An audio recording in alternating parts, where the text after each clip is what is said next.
Thanks for coming. This is Hours of Clarity, live to live night news. If you're a lot like me, then you might not like you radio. Episode 3 with Sasha, Syed. You're volunteering at the Soup Shack right now, eh? Yep. Okay, Windsor, Ontario, and born and raised? Yep. Okay, just wanted to hear a little bit about yourself. You're in recovery for how many years now? Since 2020. Okay, introduce yourself. Maybe tell me a little bit about your past, where you came from, how you got there. Sure. So my name is Sasha Syed. I was born in LaSalle, born and raised in LaSalle. I got one older brother. He's 5 years older than me. Yeah. And my dad started the first cab company in LaSalle called Howard Taxi. So if you remember back in the day, the white and blue cab. So I grew up in the cab stand with him doing that. Yeah. Pretty much worked there and at Bullseye since, God, I think I was 11 when I started delivering flyers for Mario. Yeah. So I've had a job there in LaSalle. Then I worked with my dad up until I was about 18. Yeah. Then I really went full time with my dad's stuff, doing like parcel deliveries. Yeah. And then when I turned 25, I started driving people to the airport. So basically, my whole working career is with my dad at his cab company and his private car service. Started using when I was 18. What was your drug of choice? 17. Funny enough, I first started smoking pot when I was 11. And then when I was 18, I smoked crack for the first time. Yeah. Like I didn't even do cocaine or anything else. I literally went from like Straight to its cousin. Yeah, right. So, like my story, it's not that it's unique because it's my own, but it's not different from anybody else's. Right. You know, I think it's going to be a lot the same as like everybody else, just super shy, kind of struggled with obesity my whole life, got bullied a lot in school. Yeah. Dad, although was around, just kind of, set in his ways. He's from the old country, so. Right. And, one day we just got into a really bad fight, and I was already selling drugs at the time. Right. And so one day I got a really bad fight with my dad, and that day, out of like the emotions and whatever, I chose to use for the first time. Yeah. And never looked back. Easy accessible too when you're in that kind of life, right? Yeah. Yeah, especially born and raised, you know the people in and out of life. So what changed? What was the pivotal point in your life where you decided enough was enough, or how did you go about it? Did you go to a treatment center? Did you? Well, I've had many different, I guess, bouts of sobriety. Right. Yeah. I think Call it a boat because it's a battle, right? It is, man, right? So it's not just one, man. It's like it's over and over. For anybody who can do drugs and quit the first time and never go back, like good for you. Hats off, man. Right, exactly. Yeah. But for me, the first time I realized I had a problem was when I was 24, and at that time I started using cocaine when I was 21, and it was like just a party thing, man. You know, at that point. Again, was selling it, of course, but we were just going out and dancing and being stupid 20-year-olds. Right, right. But 24, I kind of realized I had a pretty serious problem, so I went to the teen health center and asked them for help. Okay. So that was the beginning of my recovery. Of your journey, right? Yeah. So, and then 2012, was like another pretty rough year. So I'm 38. I was born in 85. So if we're talking 24, was. What do we had? 2005. So we're like 2009 looking for help for the first time. Right. 2012 was my first experience with Narcotics Anonymous. Okay. Then I was dating somebody that I was with for a long time, we had taken a break, and then we got back together, but I was bouncing at Studio 4. Okay. And so, during the break, I wasn't really being the best me. So when we got back together, I tried to hide it. Yeah. And that didn't last very long. Act like the angel. Yeah, right. I'm all good. So that was what, she caught me anyways, and that's what sparked me going into NA. Okay. And that's when, I guess, the real recovery started. Because now I'm like, 2009, 2012, so now I'm 27. Right. I'm not a kid anymore. You're old enough to know better and young enough to do something about it still. Yeah. Right. You know I wish I could say that I took the latter, but through that terrible experience in that year, I ended up moving I was in college, actually. Okay. And you're what were you taking? Police Foundation. Okay. I was smoking crack and going to college to be a police officer. I mean... talk about catch-22, eh? Right? Yeah, a little bit of a hypocritical situation. In NA, the guy that was sponsoring me at the time, he said to me, you can't half-ass both lives. That's it. You can't ride the fence, right? Right. You got to pick and choose. You can't have one foot in, one foot out like a flamingo. You either are or you aren't. Exactly. Right? So either be really good at smoking crack or be really good at, And that's the thing too, like when you boil it down to, like, name a fun time when you look back at it. Like even in the beginning when the feelings were like new endorphins or like the heightened sensation of, that release or that feeling or whatever it is, when you look back at it, afterwards. It's like a 1% of fun, and then 99% paranoia, anxiety, people looking down at you, all the troubles and trials and tribulations. None of it's fun. No. And then your bank account being empty Yeah. at the end of it all. And Even if the whole weekend was super fun. Right. When you wake up on Monday and you have no more money left. Right. That's the worst. And then name one friend that's there, that's actually in your life today. Yeah. Right? And you might see these people and still meet and greet and have those, highs and buys. But in all reality, I didn't have anybody at the end of my rope. No. Like it's the people that actually love you. Like you say, the girlfriend that you had to hide from, or the wife, or the mother and father. And then it's like opening up to ask them for help or show them what the problem is. Yeah. Like that's a hard bout too, right? But you can do it. Obviously, look at us, right? Yeah. So I moved to London, and then from that, because I moved to London to try to get away from like the crack dealer, because it was way too geographical accessible here. change, they call that? The first person I met was a drug dealer. Right. So it didn't fare well there. But 2000, the New Year's going into 2014, I had gotten a decent job, and I said that was it. Yeah. So 2014 was probably one of my best years. Yeah. I will say it was my best year because I was in the best shape.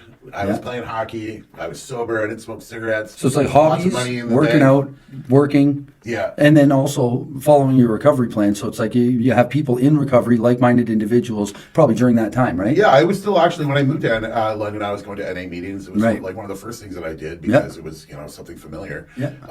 But more or less, in 2014, it was me and my ex-wife, Yeah. and it was just her and I in London. The people that we had met were drug users and partiers, so we kind of disconnected from them. Yeah. And for me, I just buried myself in my work and gym, Yeah. and I was playing hockey with the guys through my work.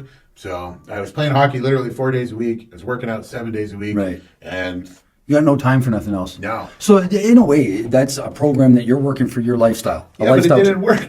Right. My ex-wife left me. That's why she's my ex-wife today. I had no idea what was going on. I was so into my own shit, Right. thinking I was killing it at life. Yeah. And little did I know, the one person that I was in love with slipped away from me. Yeah. So What did you find there? It was just like maybe the attention or Well, one day she asked me to not go play hockey. Yeah. And I was standing at the door with my hockey bag. And I said, well, why don't you go play tennis? I'll pay for it. I said, we'll talk about it when I get back. Yeah. And that was, looking back at it all, that's probably when it started to go downhill. Right. Because it was shortly after that she was sleeping on the couch. And Yeah. we were on different work shifts, And So time is really what people value, right, in life. If you look at it that way, right? It's like the people that you love you just want you. yeah. Right, and it's hard to see sometimes too, right? Getting caught up in life like that, because even myself in my active addiction, I didn't play hockey throughout my times. Like I played hockey my whole life and stuff like that, but there was no time for me working out when I was drug using. There was no time for me. Like it was all manipulation and ignoring people that cared about me and trying to hide in the shadows, right? So I guess you can get lost in routine, even,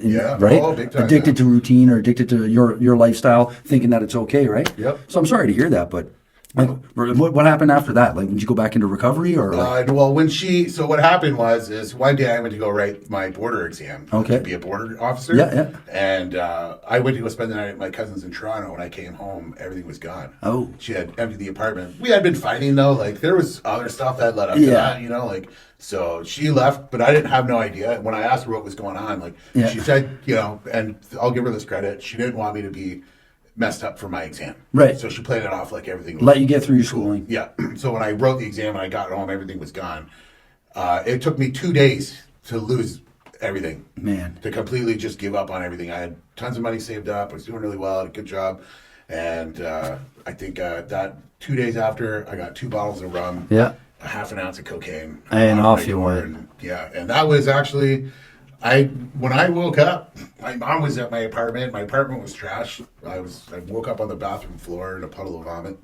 Man. And I didn't even know how. And how old are you? 28 at this time? At that time, I was 28, turning 29. Wow. Yeah.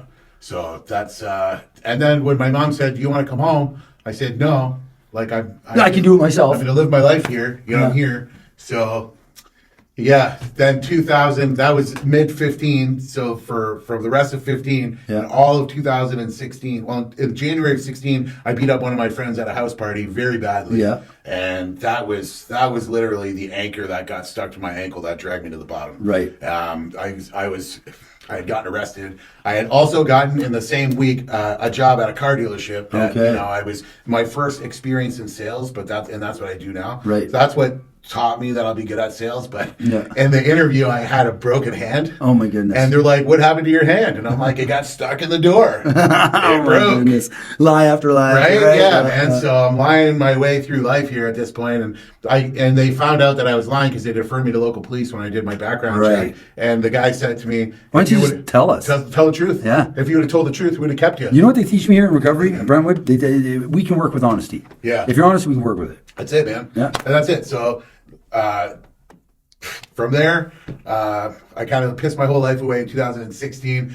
It was near the end. I think it was August, and I was pretty much long gone. Right. Gone. I was going to a court, and I was still high on coke from the day before. And I had a ball of coke in the car, and I drove from London to Sarnia to go to court. Right. The lawyer says, do you have your affairs together? Are you going to jail today? And I said, "What do you mean? We only met once in this last year. Like, what do you mean I'm going to jail? You never told me I'm going to jail." Never said nothing. Yeah. Nope. Because they said that's what do they call it? Bleed them, and the kind of lawyers when they treat people. Oh, he kind of trucked you in a sense, right? Yeah, He just let you didn't do anything. sell you down the river kind of Getting thing. the money from legal aid. Yeah. Didn't give a shit about me as a person. Right. So he bought me 3 months. Yeah. I went home. I sobered up. I called my parents. Yeah. I told them what was happening. And I basically surrendered to them. Right. I moved back October 1st. I moved back to Windsor. Yeah. I got all kinds of character reference letters. I went to court. I pled my case. It was the third time I was in trouble for Right. fighting somebody. Right. But it was basically like the first real time because the first 2 times the people never showed up to court. Right. So they just got thrown out. Right. But this one, So they're withdrawn. Yeah. yeah, so this one they took it as like the nature of the injuries were really serious, so they wanted to put me in Right, jail. right. But because I pled my case, and thank the Lord God that they did not put me in jail, they gave me 8 months house arrest. Right. And so in that time, I had to hold a job, and so I was working for my dad, driving people to the border. And Right. believe it or not, I was on house arrest going to the States 6 or 7 times a day. Because you're allowed to work. Yeah. Right. See, I had a letter from my work. I had a letter from the probation officer, and yeah, man. that's crazy. That's nuts. So on house arrest, hanging out in Detroit, but I was working. I wasn't like Right. hanging out. Actually doing good for yourself. Yeah. So you started volunteering at the Soup Shack here in Windsor, right? That's the most recent. So Right. I sobered up like at the end of 2017. Yeah. 2018, I was sober. Half of 2019 was a little bit rough. I was seeing That's when somebody- COVID hit too. No, COVID was 2020. So Okay. what happened was I was seeing somebody that I really liked, and then we started arguing and fighting, and because the problem with myself, and I'm sure most Right. people, we don't have the coping skills. That's it. So when something bad happens, what We do run we to know? run to the release. Just drown yourself until whatever Self pity, blows over. yeah, Yep. run into drugs, numbing the pain. Yep. So I made a lot of poor choices, which sparked the end of that relationship, which was pretty shitty for me because I had a really good thing going. But so 2019 May was the end. I had enough. I had enough of life. I quit. Yeah, I had enough of life. I had enough of trying. I had enough of failing. I had Right. enough of restarting. Yeah. I had enough of saying I'm strong. I'm a survivor. Isn't it crazy how much you build it up, let it go, build it up, let it go? So if you already know you're capable of it, why do we quit on ourselves? Yeah. It's our own character defects that we suffer with. Yeah. You know what I You mean? know? It's like you said, you can't cope with it, so where do we run? I cope with dope. And then find myself where? Broke, lonely, homeless, confused, depressed. A lot of different thoughts go through a lot of people's minds in those moments, right? Yeah. And it sucks because we actually think as people, I know I did, that nobody gives a shit. Nobody cares about me. I'm only hurting myself. Whatever. Leave me alone. Just get away from me. When really, ultimately, you do need the connections with people in order to recover. It's true. It's true. True, man. And finding that now, it's like I look back at my life and it's like, how many years did we waste? How many times did we not see the help when it was there to be given? Right? Yeah. It's amazing. Like meeting you, knowing that there's people in the community that actually do things to provide for other people in those moments, even though they can't see the help themselves. Yeah. Right? Yeah. Like, Absolutely. So what happened was by September of 2019, I had already pissed everything away. Yeah. I was doing everything I can to max out everything, to get as high as I can, to hopefully have an overdose.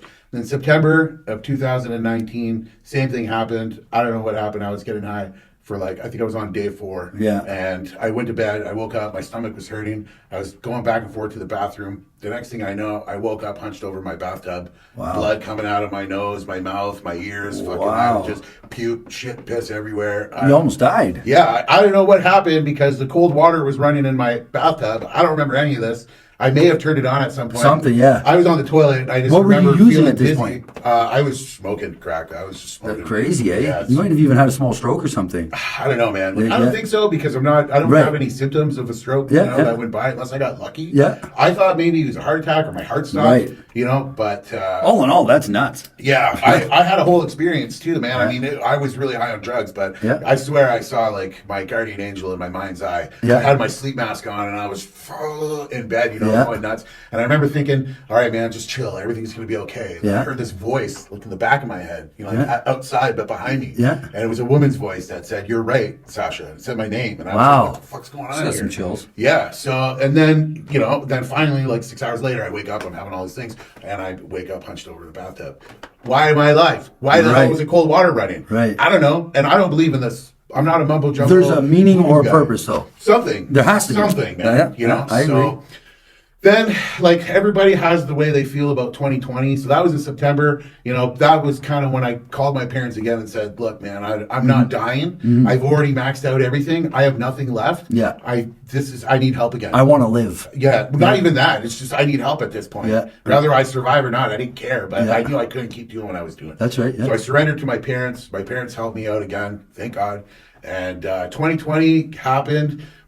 In February, I had a job interview at a car dealership. Yeah. You asked me what turned it around. The one thing that I really wanted was to be in sales. I knew that I wouldn't be able to live the life that I wanted to live Yeah. working for my dad anymore. Because Right. there wasn't enough money. I was giving it all away to him and the government, you know. Yeah. So I knew I needed to change. And I just kept getting rejected everywhere I went Yeah. because I don't have direct experience. Right. You know, I'd go in person. They tell me, no, you have to apply online. I'd apply online. I wouldn't get anything, right, you know. right. Back and you got to forth. fight these algorithms online. So I was so frustrated, man. So finally, I'm sobering up here. I'm getting some help. I get a call from Strickland's Auto Mart. Nice. I go to this interview. I'm sitting there with the general manager, Scott, and the HR guy, Mark. And Scott's really nice, and Mark's just being an HR manager. And at one point, he says to me, I'm going to ask you a question. There's a real answer to this, and I want you to give me your honest answer. Yeah. How long is it going to be until you give up on yourself? Wow. And I looked at him and I said, excuse me, you'll give up on me before I give up on myself. Yeah. And he went, no, there's a real answer. Like, how long is it until most people start to call in sick and my dog ate my homework and this and that? Right. I said, I don't know, man, but my answer is you're going to give up on me before I give up on myself. And he went, the answer is 3 months.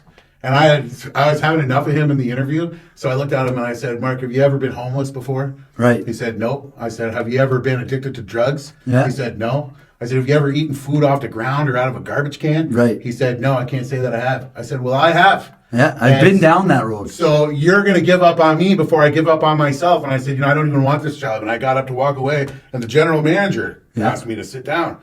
And then he told Mark to leave, and then he came back in, and him and I chatted. 2 days later, he called and gave me the job. Yes, I was bro. in the gym, bro, and I was crying, man. I cried immediately. I said, is this a joke? He If said, this no. isn't a sign of something, right? Right? So what happened, though, was because I was only like a couple of months of getting clean, and even I was falling and slipping, COVID happened. Yes. My start date was literally the day Of COVID. COVID shut down. Wow. That the world shut everything So down. did you end up getting to work there? Yeah. So COVID slowed the world down. It allowed me to get my shit together because that, even if I didn't get a job back there again, it showed me that somebody at some point will give me the That's opportunity right. That's that I'm right. looking There's for. always a chance, yeah. The guy called me 1 year later, almost to the day, man. My start date, I think it was like February 27th or something. Yeah. So it was almost to the day that he called me. And I started. And you know what? I made a lot of mistakes there. But you learn. But I learned a lot. Yeah. And so after like 6 months, I started realizing I wasn't getting paid what I should be, like compared to other dealerships. Right. And this is when I started reading. Somebody told me, why do you want to pay for a life coach? Right. Go read a book. Right. So I asked somebody, what's the first book I should read?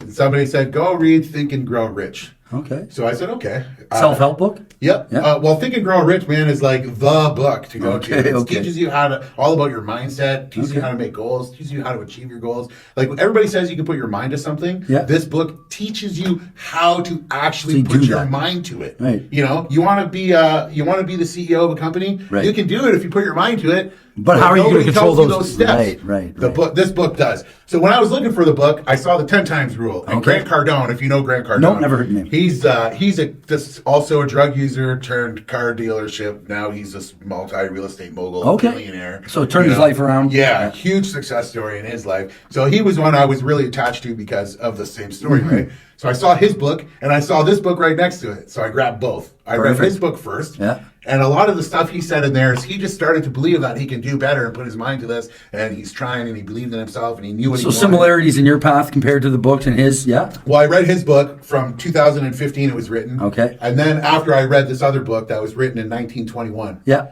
And the two books say the exact same things. From 80 years apart or whatever. True years, success whatever. comes from what's in your head. That's right. Right? So what you believe you can achieve. That's the truth of it, too. Winston Churchill, right? Yeah. So I said to myself, all right, if this guy from 2015 says it's this way, and this guy from 95 years earlier, right? says it's this way, I surrender. Right. Yet again, man, I surrender. What you tell me to do, I'm going to do. Right. And so, like, now I'm clean, right? Right. And now I'm starting to kind of... It's been a couple years, 3 years? No, this was like 2020. Okay. Now we're going into 21. So 2020, I had a couple of slip and falls. Right. But I think that's how it goes anyway. Sometimes for some people would. Like you said, if you can quit the first day or whatever and never go back, good for you. But like I've been battling that up and down, back and forth with my recovery my whole life. Yep. So even without treatment or without Brentwood or without, going to a 30-day program, learning about AA or NA, any of this stuff, before I ever went to any program, like being in prison, getting locked up, having those moments of sobriety, in my head, I already was planning the manipulation tactics to get back into making money again. Right. So it was all negative and all for a negative purpose. So I had no idea that I was actually putting my energy and my power towards something that I'm going to fail at. Yeah. I'm basically planning to fail. Yeah. You know what I mean? It's like a fantasy of, I can't wait till I get out. I'm going to go and start doing this, doing that. I'm going to have this place. I'm going to, like, holy man. Just relax and enjoy the ride. Right. Like instead of putting that energy and those thought processes into, say, starting Hours of Clarity, or you have a podcast, right? Yep. What's it called? It's called In Your Business. Okay, in your business. So that's another thing too. Maybe we can collaborate when I post a video, and regardless, it's like something that you're doing in a passion that takes up your time. You're doing it for other people. You're doing it for the right reasons, and moving forward, like your energy goes there. Yeah. So no matter what, you're right. The book tells you that, then that's probably more often than not the right way to go about it. Because here they say, ask, listen, do as you're told. Yeah. Right. Yep. So if they're not going to guide you wrong, my life hasn't gotten worse since I came here.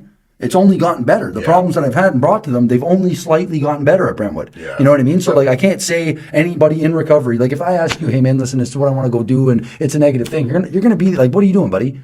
Like, you know what I mean? You're not going to want my life to get wrecked. Yeah. You know what I mean? And I don't want your life to get wrecked. So with another recovering addict in like-minded situations, you're not going to fail. Yeah. So, like, ask, listen, do as you're told, turn into sharing, confiding, and consulting. Yep. So the greatest leaders in the world have a consultation team before they make a decision, right? Yep. And they're in power, or they're rich, or they have things going on in their life, right? Yep. So it's all about that, right? Sharing and talking with people and getting to know what's going on in the community is what I'm about today. And like I like the passion that you have in the same regard to that. Well, that's where I'm at now. Right. Right. So in November of 21, I met my manager my now manager. Okay. And I met him at a networking event in a dark, dingy bar, and I was complaining about life. And he kind of just turned around and jumped into the conversation because he heard me complaining about not getting this job at BMW in London, Right. So after, we were all chatting. There was a bunch of us chatting. At the end of it, he gave me his card. He said, listen, man, he says, you want to change your life? Call me. Okay. And I said, okay. He said, but I'm not going to chase you. I'm not going to call you. You're going to work for it. Yeah, I'm going to open the door, but you're going to do everything else. Nice. And I said, okay. So I called him the next day, which was a Thursday morning. And he said, come see me now. Okay. I said, I can't. I'm working. I'm off tomorrow. So we met on Friday morning. Yeah. The following Monday, I met the broker in the office. Yeah. And dude, this guy, he's 1 year older than me. He has a very similar lifestyle as I did, and me and him just kind of really hit it off.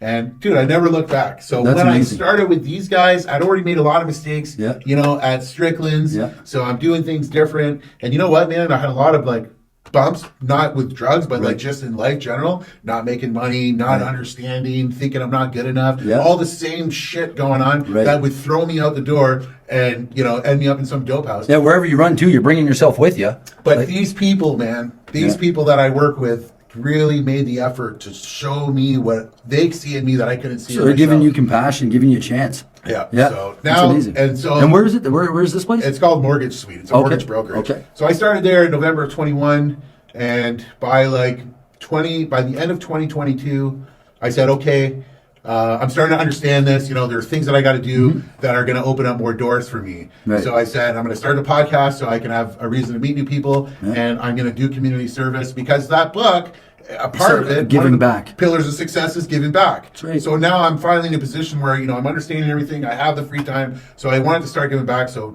January 2023, I hit the ground running. I met Marissa Mills. She started the Street Angels, which is now a program of Feeding Windsor. And that's in Windsor? Yep. Maybe I can get in touch with them later, too. Yeah, I can introduce you to her. That'd be Sure. awesome. So she works now with the Alzheimer's Society. Yeah. You know, she's got a paid position. But I met her at gift wrapping at Tecumseh Mall just around the same time, around the holidays. Yep. And then in the new year, she connected me with the breakfast program. Nice. So the City of Windsor donated a unit at the Lasaline Projects where we would go in the morning and make breakfast and bagels and stuff, you know, and we'd give it to the kids walking by going to school in the morning. Right? Make sure everybody has a breakfast program kind of thing. That's cool, yeah. And then in April, that program got axed because they couldn't sustain it anymore. Right. And then that's when Marissa introduced me to Bobby. Marissa was in the process of leaving, and Bobby was kind of in the transition of taking over. Okay. So Bobby's now the director. And so I met Bobby, and then I met him at like a snack drive. Yeah. And then I went to the soup shack the first time, and I was all nervous, man. I was like, I'm going to go to this new place with all these people I don't know.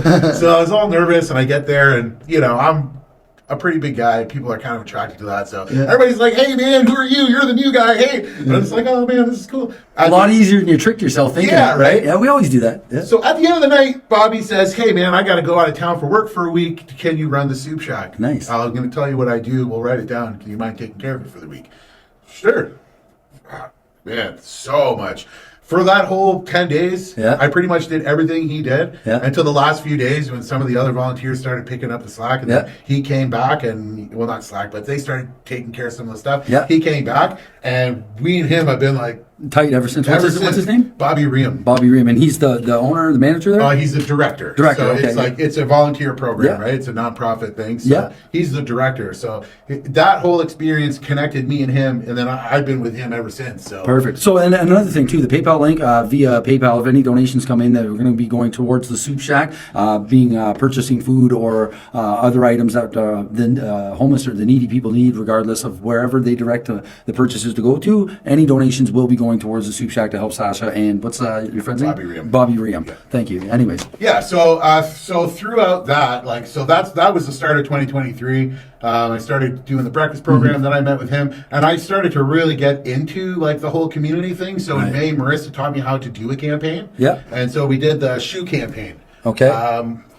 It's eluding me the name of the actual campaign that we made, but it was very successful. Right. So she taught me how to write up the letter to go to these companies. To get grants or like to get... no, just to get donations. Oh, right? okay, So we went to all the shoe companies. Oh, we cool. made a list. There was like 27 different stores in Windsor that sell shoes. So you hit them all up. So we hit them all up. Yeah. We got Blackwell Shoes and Devonshire Mall and Boathouse from Devonshire and Tecumseh Mall. Cool. That they put a box and donated a bunch of brand new shoes. Nice. Plus, so the community brought in a bunch. We had over 200 pairs of shoes. Oh, my. So many shoes came in. That's crazy. So that was in May. And then we were going to organize a volleyball tournament at my work, but it was very last minute. So that's something we're going to probably plan for in the new year for 2024. And then, which else did I do? Oh, so then when we were doing the backpacks for school in the month of August, I made everybody in the office donate $40. Yes. And me and the admin manager just went shopping. Yeah. Dude, we had so much stuff. I bought 24 bags off of Amazon. Okay. And then we went to Staples and Walmart for like the back to school sales. Yeah. And we just loaded them up. Oh, we had so paper, much pens, stuff. pencil crayons, glue. Filled to the top, man. Beautiful. We had so much money left over too. We went and bought a bunch of snacks and like putting snacks in the back seat, man. Then give them all to the kids? Yeah. So we gave them all to Coronation Public School. Okay. And she shared them with Marlborough Public School. Nice.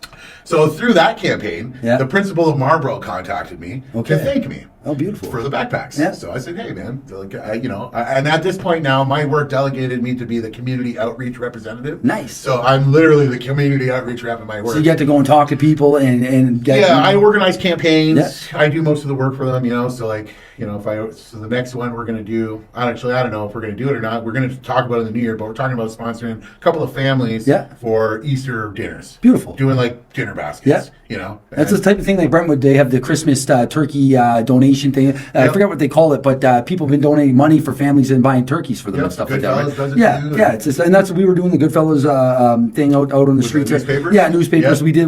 Brentwood had a bunch of volunteers go out at one of the days there, and we raised a bunch of money and stuff like that too. So it's good to see that all of these places are like they're connected whether they like it or not in a way, right? Like and coincide with each other, because if somebody's not helping over here, somebody's helping over here. Yeah. And I was blind to all that stuff, man. Like, and I can't believe I look at I work at the mission, right? Okay. And I'm down there.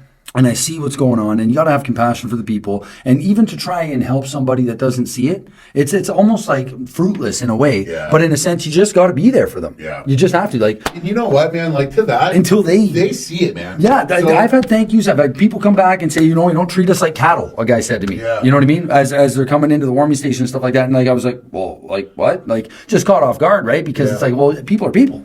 You know, wait till one of them tells you that you're the reason they didn't kill themselves that day. man, right? Somebody said that to me once, man. And how heartwarming is that? This year, dude, I cried, man. I cried in the guy's arms. Yeah. So that's what the Soup Shack does. My experience with the Soup Shack, when I started going there, Yeah. okay, I don't want to sound like rude or like this is not derogatory. I said this is the same thing when I did the podcast with Bobby, but Yeah. they were not. Like they were people, but there's no name to them. They're Right. they're just scenery. A face. Yeah. Yeah. But then after a month, they You start to get to recognize know you. them, yeah. You start to know their name, And They then it know becomes your name. personal. They become like humans, man, and part of your life. Yeah. And you're thinking about them at work, and Yeah. you don't see them one night, and you're wondering if they're okay.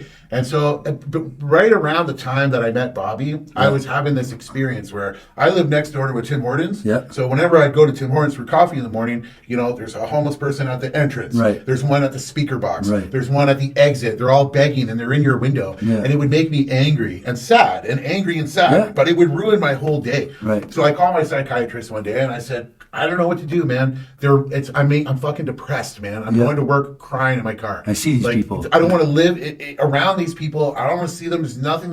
They must hate themselves. It's all I can think about. What do I do? And he said, there's no medication for having a heart. A heart, compassion. And the thing is to put that into action. Like by helping other people and doing what you're doing in the community, you're going to have that release. Changed everything. You're going to get that peace.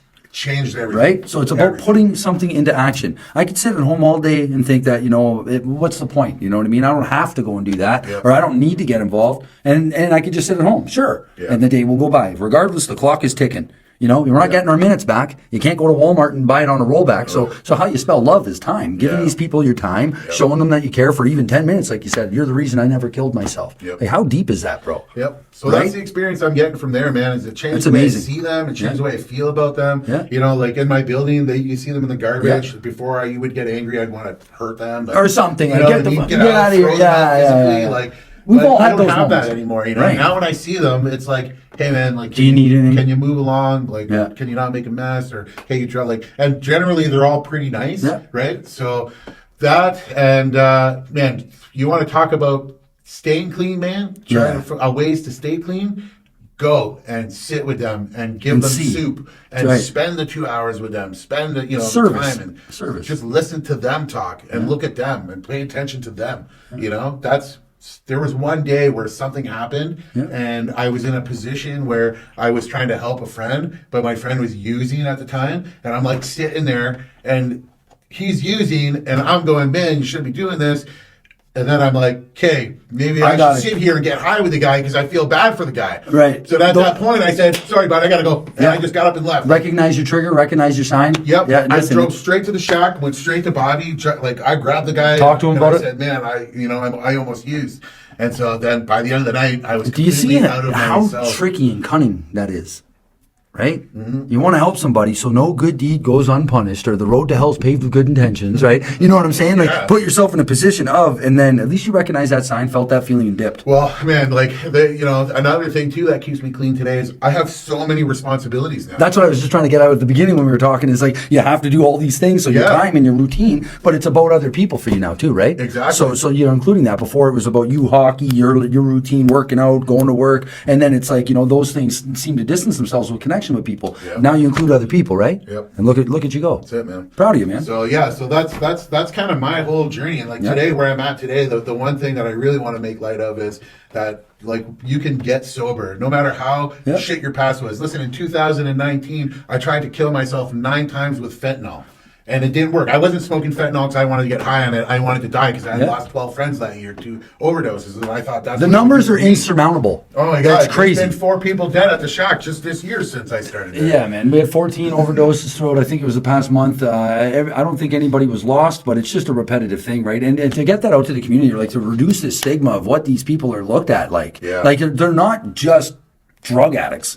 They're somebody's daughter, somebody's son, somebody's husband, wife, child. Like, what are we doing here? They're souls, right? So, like, I don't know. To have compassion for somebody that doesn't have any care in the world for themselves, it's difficult. Like you said at first, they were just faces. Yeah. But then you slowly grow on them. Yeah. They grow on you. Right? Like, and to be honest, man, that's the only thing that keeps me alive today is coming back from work and coming right to a meeting. Yeah. And getting myself right with other recovering alcoholics and addicts because I need that. Yeah. I know that's my medicine today. Talking with you, I feel blessed right now. I haven't thought about one problem in my life in the past 40 minutes. You know what I mean? Like, things are great. Yeah, listen, we're gonna end this episode. We'll pick it up later. Maybe I can meet your manager or the director, like you were saying, on another time. Probably, Yeah, and we'll get together and collaborate in the future. I'm really proud of you, and I'm happy that you joined me.